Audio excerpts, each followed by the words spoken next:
शाम के 6 बजे मिसेस ब्रिगेंजा अपने कुत्ते ब्रूनो को अपनी कॉलोनी में टहला रही थी। उनका कुत्ता उनको काफी दूर तक ले आया था।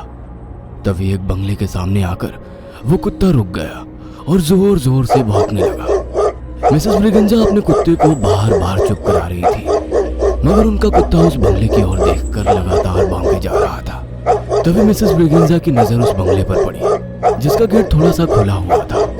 मिसेस ब्रिगेंजा की आंखों में उस खुले हुए गेट को देखकर दहशत के साए लहराने लगे। अचानक ब्रूनो जोर जोर से भौंकता हुआ बड़ी फुर्ती से उस बंगले के अंदर घुस गया और कुछ ही पलों में वो डरा सहमा बंगले से बाहर निकल आया।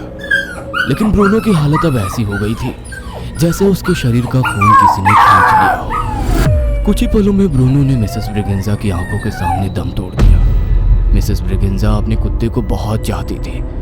मिसेस ब्रिगेंजा की आंखें डर और हैरत से फटी की फटी रह गई। अचानक उनके सामने ब्रूनो जैसा ही कुत्ता उस बंगले के बाहर खड़ा था, जो लाल लाल आंखों से मिसेस ब्रिगेंजा को घूरे जा रहा था। कुछ ही पलों में उसने मिसेस ब्रिगेंजा के ऊपर हमला करके चीर फाड़ कर रख दिया। मिसेस ब्रिगेंजा की चीख सन्नाटे में गूंज गई। इस घटना के 2 महीने बाद एक ब्लैक कलर की मर्सिडीज बड़ी स्पीड से आती हुई एडवर्ड विला के सामने आकर रुकी। मर्सिडीज में सवार एना, टोनी और रोजी बाहर निकलकर एडवर्ड विला के सामने खड़े हो गए और उस बंगले को गौर से देखने लगे। एना टोनी की पत्नी थी और रोजी उनकी 10 साल की बेटी। एना बहुत खुश होते हुए टोनी से बोली, वाह टोनी, बंगला तो वाकई बहुत खूबसूरत है। समझ में नहीं आता कि गोवा में तुमने इतना सुंदर बंगला आखिर ढूंढ कैसे लिया। अरे उससे भी अच्छी बात यह है ना कि ये बंगला हमें बहुत ही कम कीमत पर मिल गया है। वैसे तुम्हें ये बंगला कैसे लगा? बहुत ही सुंदर, बिल्कुल सपनों के जैसा घर लगता है।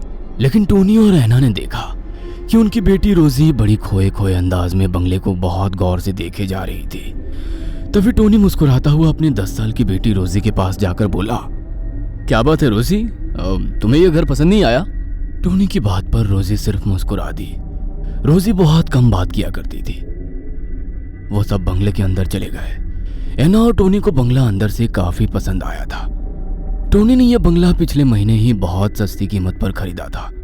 टोनी ने बेचने वाले से इतने अच्छे और कीमती बंगले की कीमत सुनकर इसकी वजह भी पूछी थी, मगर बेचने वाले ने उससे ये कहकर टाल दिया कि तुम्हें आम खाने से मतलब है या गुठली गिनने से। टोनी को तो यह बंगला पहले ही नजर में पसंद आ गया था। रात हो चुकी थी। डिनर करते वक्त एना और टोनी बहुत खुश थे, मगर उन्होंने देखा कि उनकी बेटी रोजी सामने रखी एक बड़ी सी पुरानी लकड़ी की अलमारी को घूरे जा रही थी।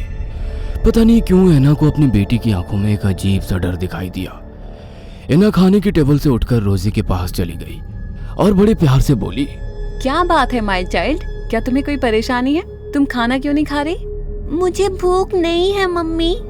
तुम सामने क्या देख रही हो? मगर रोजी ने एना की बातों का कोई जवाब नहीं दिया। अरे उसे भूख नहीं होगी एना, रहने दो। डिनर के बाद एना ने रोजी को उसके कमरे में सुला दिया। उसे सुलाकर एना अपने बेडरूम में आ गई। एना और टोनी बिस्तर पर ढेर होकर एक दूसरे से लिपटकर नींद की आगोश में चले गए, मगर वो इस बात से बेखबर थे कि उन दोनों को कोई और बहुत गौर से देख रहा था। वो नहीं जानते थे कि उनकी आने वाली जिंदगी बदलने वाली थी। अगले दिन संडे था और संडे वाले दिन टोनी की फैमिली चर्च जरूर जाती थी। उस दिन भी वो सब लोग चर्च चले गए। प्रेयर खत्म होने के बाद चर्च के फादर की नजर जब टोनी की फैमिली पर पड़ी तो वो धीरे धीरे कदमों से मुस्कुराकर चलते हुए उन तीनों के पास आकर खड़े होकर बोले, लगता है तुम लोग इस शहर में नए हो। जी फादर, हम लोग कुछ दिन पहले ही गोवा में रहने के लिए आए हैं। इस चर्च के थोड़ी दूर जो एडवर्ड विला है ना, वो मैंने खरीद लिया है। एडवर्ड विला का नाम सुनते ही फादर के चेहरे पर खौफ की परछाइयां लहराने लगी। वो डर कर हकलाते हुए बोले, ईश्वर तुम लोगों की रक्षा करे। इतना कहकर वो बड़ी तेजी से चर्च के बाहर निकल गए। एना और टोनी को फादर की इस हरकत से बड़ी हैरानी हुई। फादर के इस बिहेवियर पर एना टोनी की ओर सवालिया नजरों से देखने लगी। टोनी कंधा उचकाकर बोला, हो सकता है उन्हें कहीं जाना हो, इसमें इतनी टेंशन लेने वाली क्या बात है, चलो घर चलते हैं। कुछ देर में टोनी, एना और रोजी घर पर आ गए। उन्हें वहां पर रहते हुए 1 महीने से ज्यादा समय बीत गया था, लेकिन दोनों ने चर्च जाना छोड़ दिया था। लेकिन रोजी अब फिक्र से डेली चर्च जाने लगी थी। एक रात अचानक एना को बहुत जोरों से प्यास लगी। टोनी गहरी नींद में सो रहा था। एना ने अपने बेड के बगल में रखी हुई पानी की बोतल उठाई तो उसने देखा पानी की बोतल पूरी खाली थी।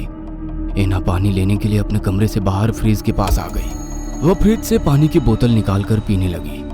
तभी उसकी नजर रोजी के कमरे पर पड़ी। उसने देखा रोजी का कमरा खुला हुआ था और वहां किसी की बातें करने की आवाजें आ रही थी। आवाजें सुनकर एना बुरी तरह से चौंक गई और बड़बड़ाते हुए बोली, इतनी रात में रोजी के कमरे में कौन हो सकता है और लाइट्स भी ऑन है। इतना कहकर एना रोजी के कमरे की ओर बढ़ गई। जैसे ही उसने रोजी के कमरे का दरवाजा खोला तो उसकी दहशत के मारे आंखें फटी की फटी रह गई। उसने देखा रोजी गहरी नींद में सो रही थी और उसके बेड पर एक अनजान और बड़ा भयानक दिखने वाला व्यक्ति बैठा हुआ था, जिसके चेहरे की खाल फटी हुई थी। उसकी आंखों से खून बह रहा था। तभी वो भयानक चेहरे वाला एना को घूरने लगा। अचानक उस भयानक शख्स ने काले धुएं का रूप ले लिया और एना की चीख निकल गई। मगर देखते ही देखते वह धुआं एना के मुंह के जरिए उसके शरीर के अंदर प्रवेश कर गया। एना की चीख से रोजी की आंख खुल गई। उसने देखा उसकी मम्मी बेहद भयानक शक्ल में खड़ी हुई उसे लगातार देखी जा रही थी। ये देखकर रोजी चीखने लगी। चीख सुनकर टोनी तुरंत अपने बेडरूम से उठकर रोजी के कमरे की ओर भाग कर आया। मगर एना को देखकर उसकी आंखें डर से सिकुड़ गई। खौफ से उसके जिस्म के रोंगटे खड़े हो गए। उसने देखा एना बड़ी स्पीड से दीवार पर छिपकली की तरह चिपक कर उन दोनों को घूरने लगी। एना की आंखें इस वक्त बुरी तरह लाल थी। उसके चेहरे का मांस सड़ा हुआ था। एना का शरीर इस वक्त ऐसा लग रहा था मानो कि उसे मरे हुए बहुत साल हो गए हो। अचानक एना कूद कर नीचे आकर खड़ी हो गई और घुटनों के बल बैठ गई। उसके हाथ पैर टेढ़े हो गए और उसकी जीभ बेहद लंबी हो गई।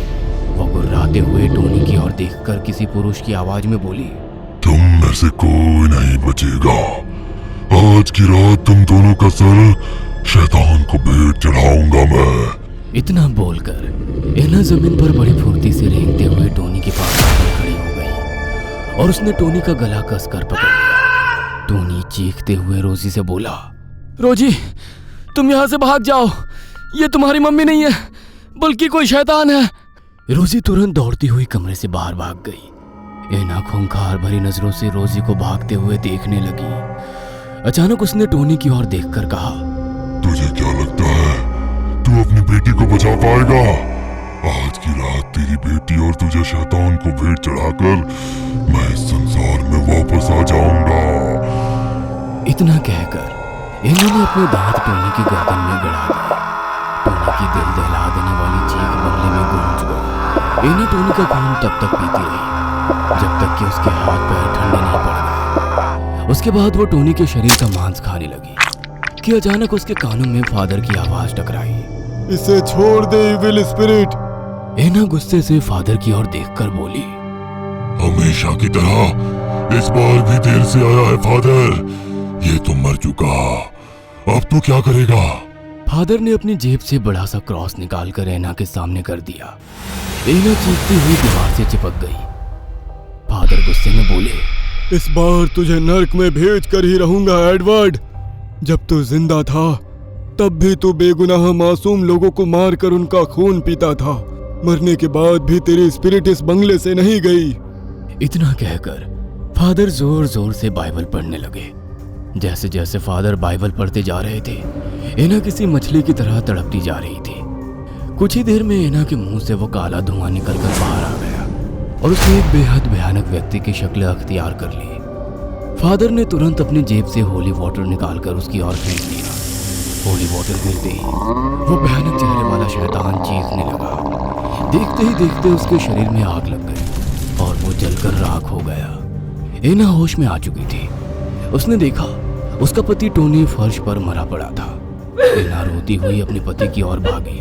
थैंक्स बोलो रोजी को माय चाइल्ड, जो सही वक्त पर मुझे यहाँ बुला लाई, वरना ये इविल स्पिरिट तुम दोनों को भी मार डालती और इस दुनिया में आकर कहर ढा देती। अगर आपको हमारी ये कहानी पसंद आई हो तो इसे लाइक और शेयर करना ना भूलें। साथ ही ऐसी और नई कहानियों के अपडेट्स पाने के लिए हमारे चैनल अक्षु टीवी को जरूर सब्सक्राइब करें।